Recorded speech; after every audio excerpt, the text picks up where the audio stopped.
Hi there team, welcome back to the channel, welcome back to Worth It Then Worth It Now, an ongoing segment where I have a look at games from yesteryear. Generally speaking, they're, kind of important to me, and we're focusing on games that are 10 plus years old at the moment. All of that is to say, I tie it together with a sale where possible. Today's a little bit of an exception because we're looking at Remember Me, which is not something I have strong ties with. I have fleeting memories of playing it. Maybe it was like a PS Plus game on PS3 bloody 12 years ago, something like that. I'm not 100% sure, but whatever memories I have weren't striking and I didn't spend very much time with it. However, I picked this up over the Christmas sale. It's one of those games I've been meaning to get back to, and I don't want to bury this. This is funnily enough more like a first impressions video, much like what I do on the main channel. However, it's like a decade-old game, so it's a little unique, but let's be clear, I am incredibly impressed with this. So much so, I can't wait to get back into it, but I thought it was worth recording an actual first impressions uniquely all these years later. So yeah, I think this is really excellent. If you're looking for a bit of a palate cleanser or something that's not exactly new and that you can pick up cheap, you might want to give this a bit of a go. This game in many ways feels made for me.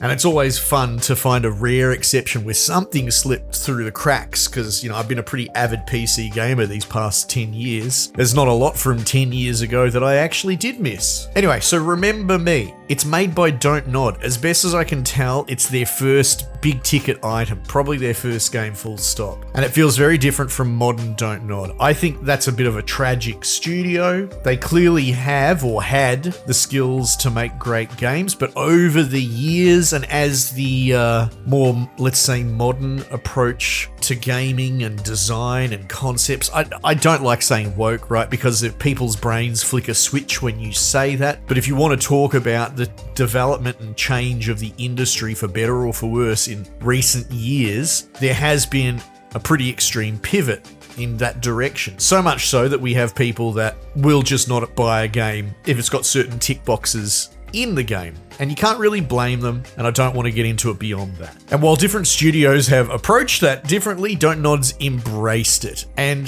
they've gone from what is like interesting sci-fi philosophical concepts like this, Remember Me. At the core of it, it's all about memory storage, sharing memories, stealing memories. You're sort of a bit of a rebellion, freedom fighter / terrorist type person that can augment people's memories and make them misremember things, which is very powerful and quite perverse, and the game seems to be actually treating it as the heavy topic that it is, but it's rich, right? It's this interesting sci-fi concept that you can explore, ideologically and morale-based. And this game seems interested in doing it. But in recent games, more and more, Don't Nod have moved into not being able to restrain themselves from trying to push modern messaging into a lot of their games, to the point where I roll my eyes and I probably don't play a lot of their modern stuff. The descent of Don't Nod has been well documented, and apparently they've reworked their studio in recent times. They've sacked a lot of people, and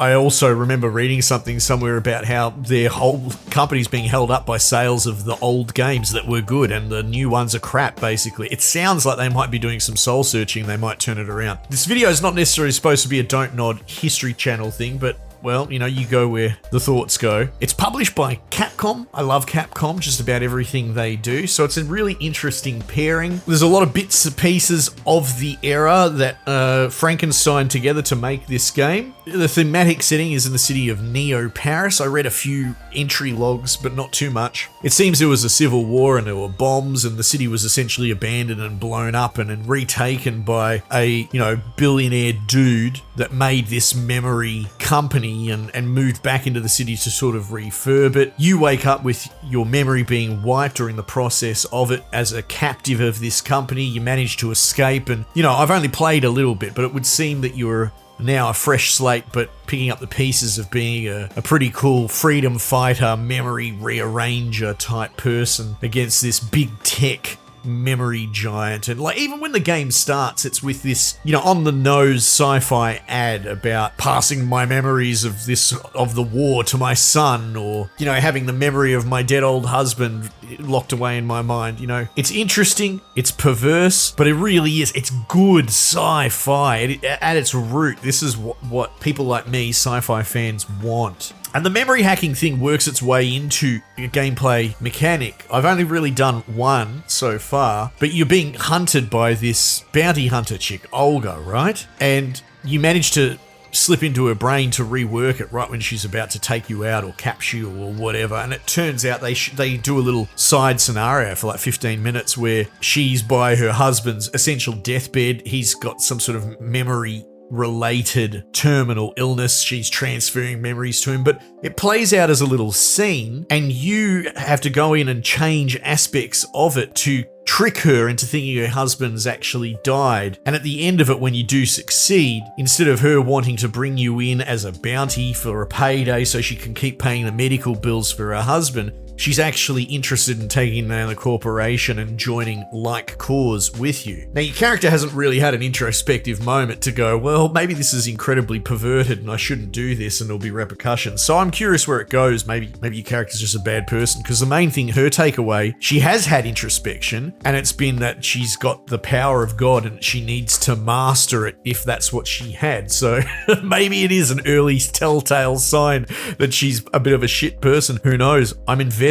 I want to find out. But in the memory thing, you sort of rewind and fast forward through a rotating camera around the scene in this hospital bed, and you change different bits and pieces, unlock the patient, change his anesthetic mask so he gets agitated and has to be taken down by the security. At one point I reversed the memory flow, so he overloaded Olga and killed her, and that created a paradox because someone can't remember themselves being killed. So it's really interesting, and I'm curious what future ones will look like. And all of this is married together with a really interesting setting, which I can only really call French sci-fi or Euro sci-fi, which you don't see a lot of. And it reminds me in a way of something like Beyond Good and Evil. I don't know how else to describe it, but there is a mouthfeel to both that and this that can only best be described as French sci-fi. Things like The Fifth Element, or even Alien Resurrection. Maybe you'll understand these examples. There is a distinct difference to the way that these films play out that I can only really describe as a sort of Euro sci-fi. So this has that feel to it. The soundtrack's by my favorite dude,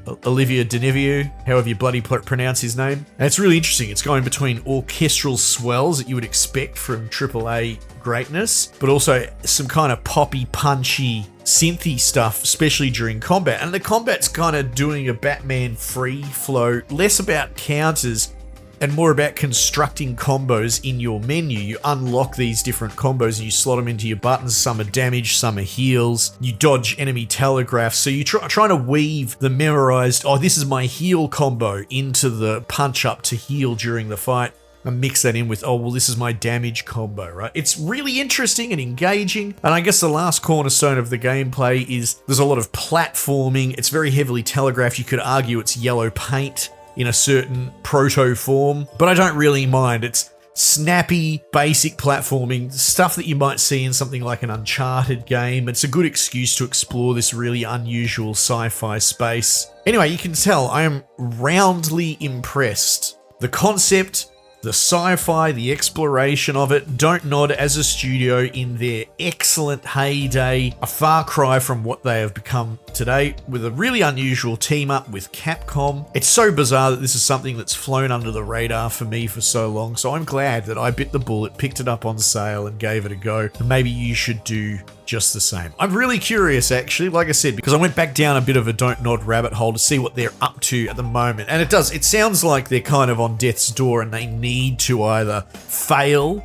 ideologically and just continue to spiral and hope their old sales hold them up, or if they're actually going to pivot and come back to actually catering to the core audience that they cultivated 10 years ago with titles like this. Who can say? We'll see. Anyway, team, check it out yourself. Might just leave it there for the time being, and I'll catch you guys on the next one.